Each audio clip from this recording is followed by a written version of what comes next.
povo de Israel sofreu na mão de Senaqueribe, que era um cara pagão.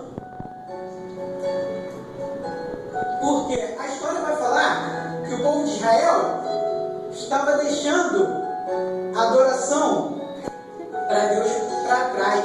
Não estava mais adorando a Deus como devia.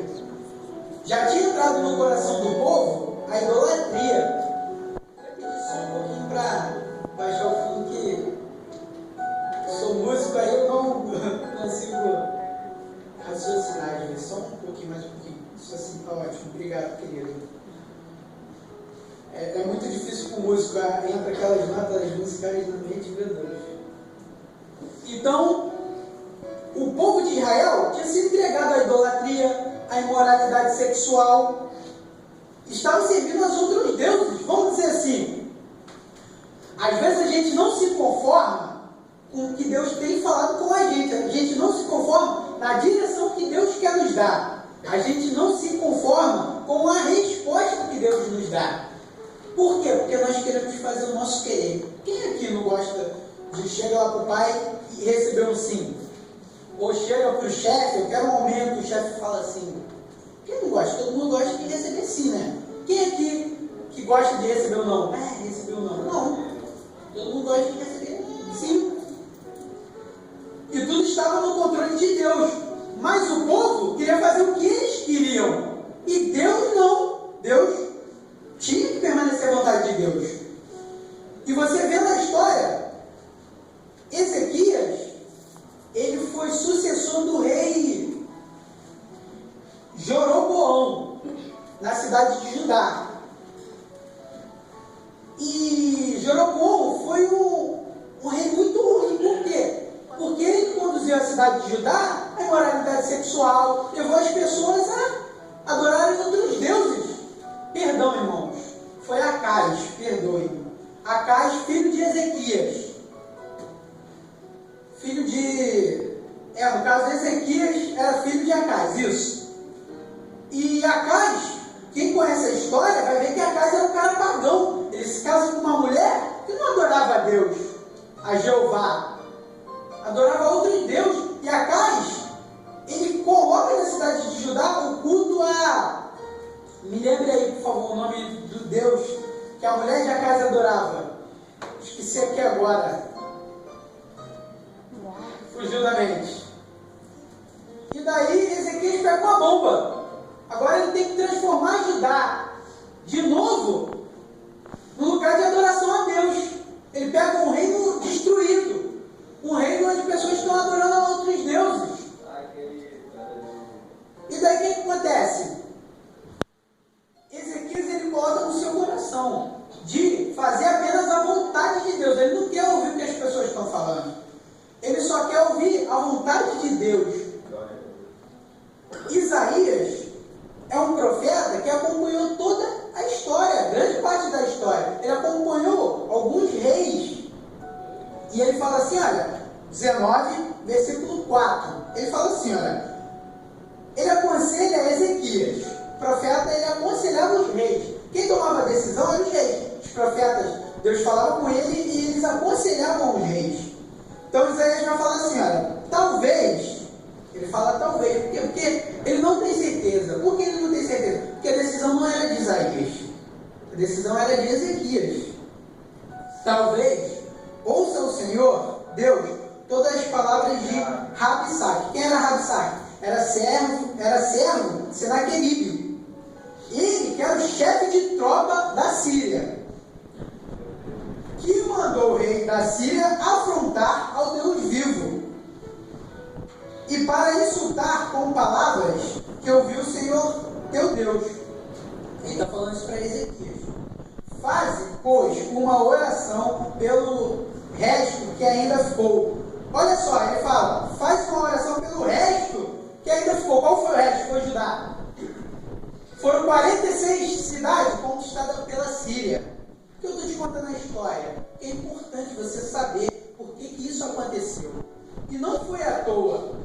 O povo de Israel estava pagando aquilo que ele tinha feito. Deus estava cobrando do povo de Israel aquilo que ele tinha feito, que tinha abandonado o Deus vivo. Agora vem Ezequias tentando consertar tudo.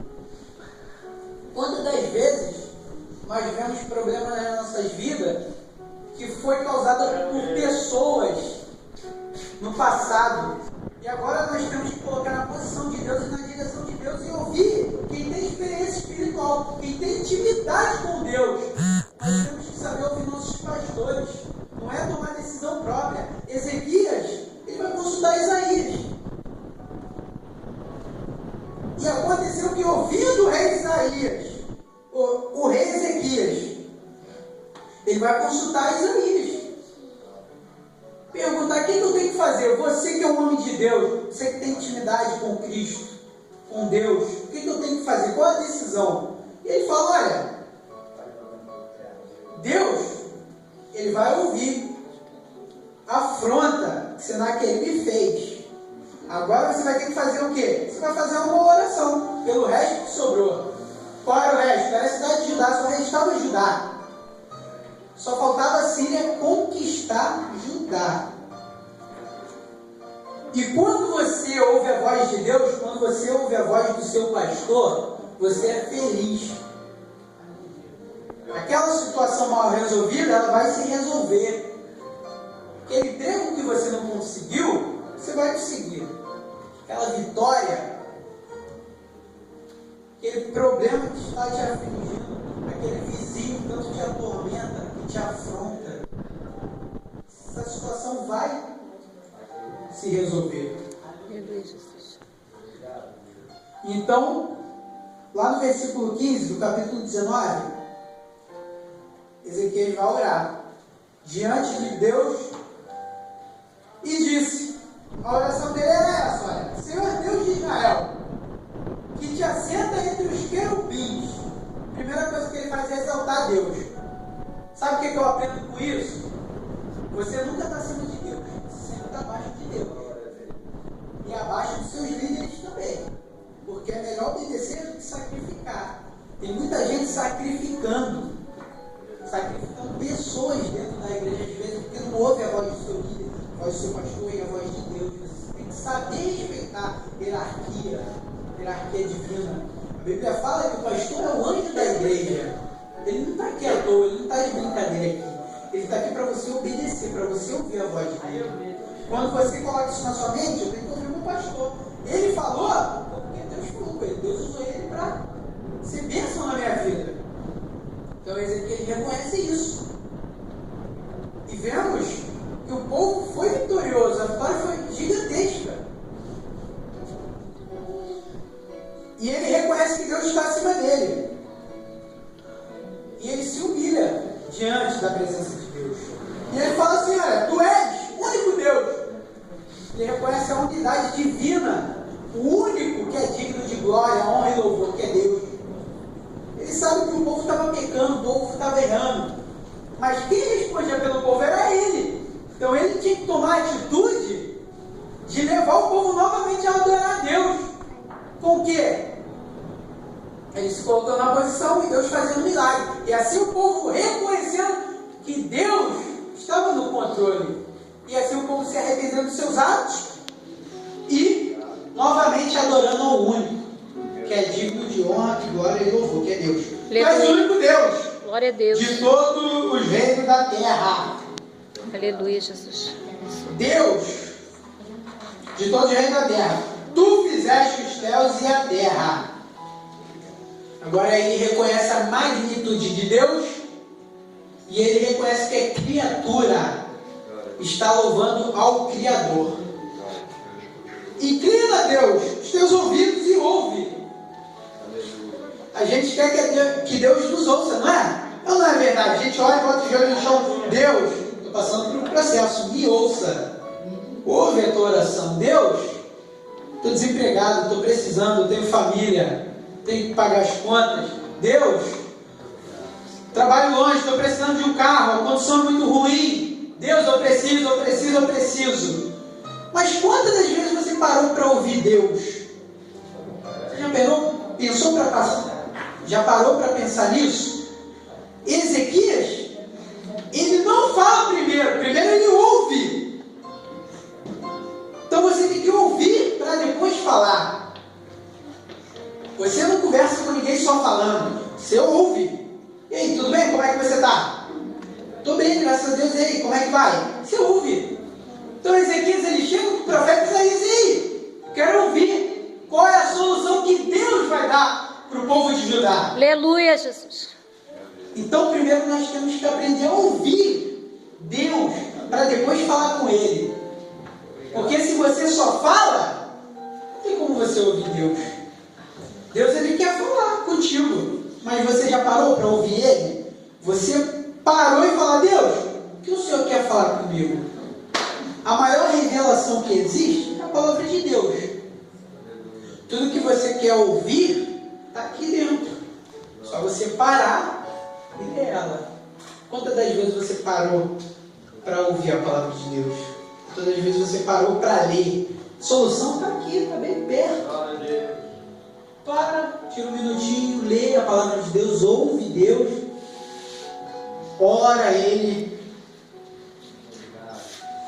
faz um jejum. Aleluia, Jesus. Daí então Deus vai falar contigo. E aí a solução do teu problema vai chegar quando menos você esperar. Quando menos você imaginar, pum, chegou a tua vitória. Aleluia, Jesus. Glória a Aquele Deus. vizinho que estava te perturbando lá, chegou para você, poxa, eu queria ir na tua igreja, sabe? Estou vendo você feliz, eu queria ir lá, na tua igreja. E você fala, o que é isso que está acontecendo? É fácil, você ouviu a Deus, agora Deus está falando. Ele está te dando a resposta que você queria. Então ele pede a Deus para inclinar o ouvido. Mas sabe por que ele pediu a Deus para inclinar o ouvido? Porque ele falou. Ele falou, Deus agora vai ouvir. Ouve as palavras de Senaqueribe. Por que ele fala ouve as palavras de Senaqueribe? Não era afronta? Não era uma afronta? Ele estava blasfemando contra Deus. Pensa nisso, ele estava blasfemando contra Deus. Por que Ezequias, ele falou, ouve as palavras de Senaqueribe? Sabe por quê? Porque a batalha não era de Ezequias. O problema não era de Ezequias.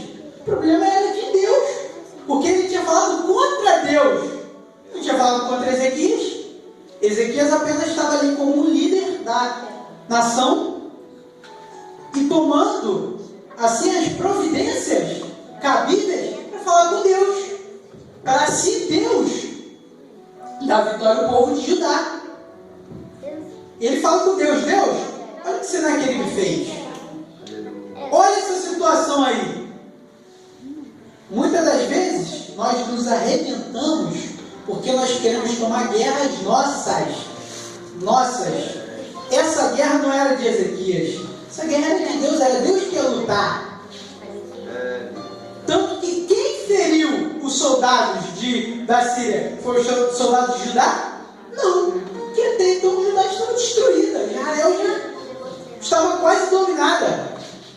Quem feriu os soldados foram os anjos de Deus.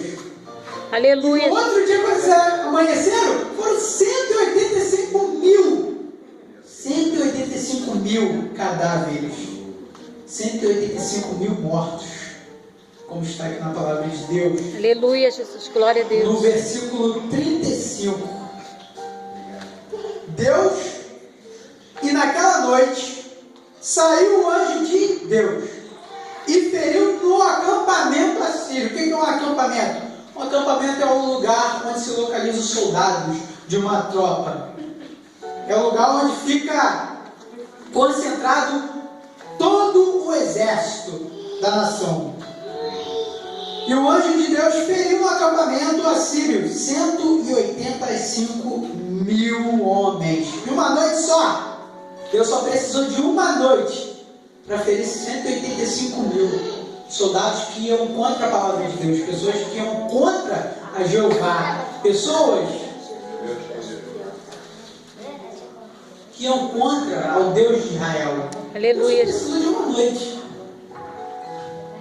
Será que quantas noites Deus precisa para te dar a tua vitória? Aleluia, Jesus. Glória a Deus. Se ele feriu em uma noite 185 mil, o que é o teu problema perto do problema de Ezequias e de Judá? O problema não é nada para Deus.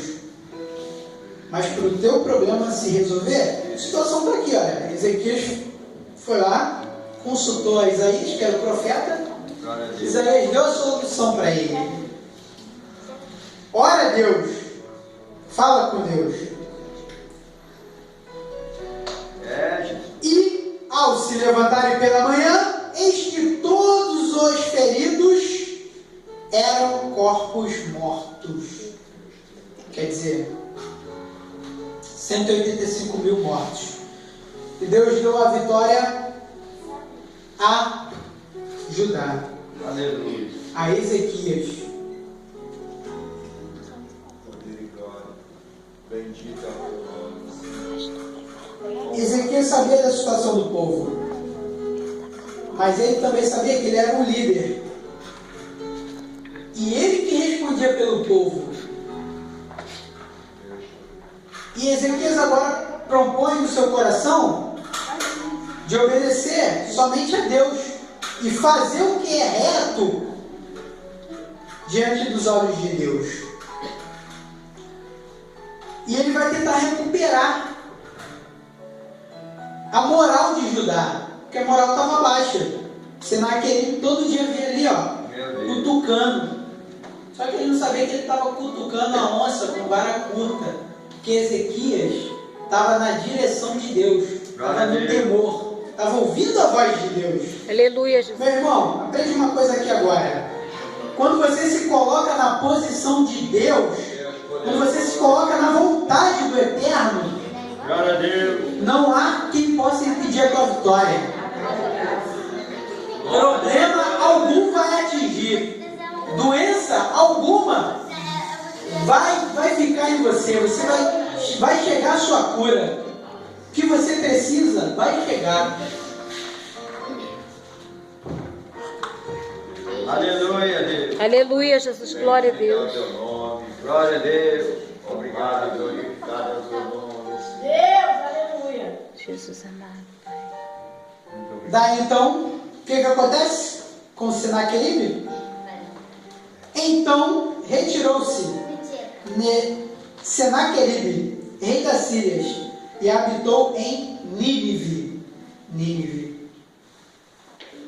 E quando se ajoelhava na casa de Niroshque, esse era o deus de Senaqueribe, Niroshque. Senaqueribe significa homem pecador, ou Deus Lua multiplicou seus irmãos. E quando se ajoelhava na casa de Niroshque, seu deus, Adrameleque e Sarezer, seus filhos, o abateram à espada. Porém, escaparam para a terra de Ará. E reinou Esar-Adom, seu filho, em seu lugar. Quer dizer, Esar-Adom assumiu o lugar de Senaqueribe. E você vê que Deus destruiu, acabou com Senaqueribe. Deus matou ele. Meu irmão, quem vai contra o nosso Deus, quem vai contra você, Deus ele não perdoa. Deus ele não perdoa, ele não tira a consequência. Essa foi a consequência de Senaqueribe. Quem vai contra a palavra de Deus,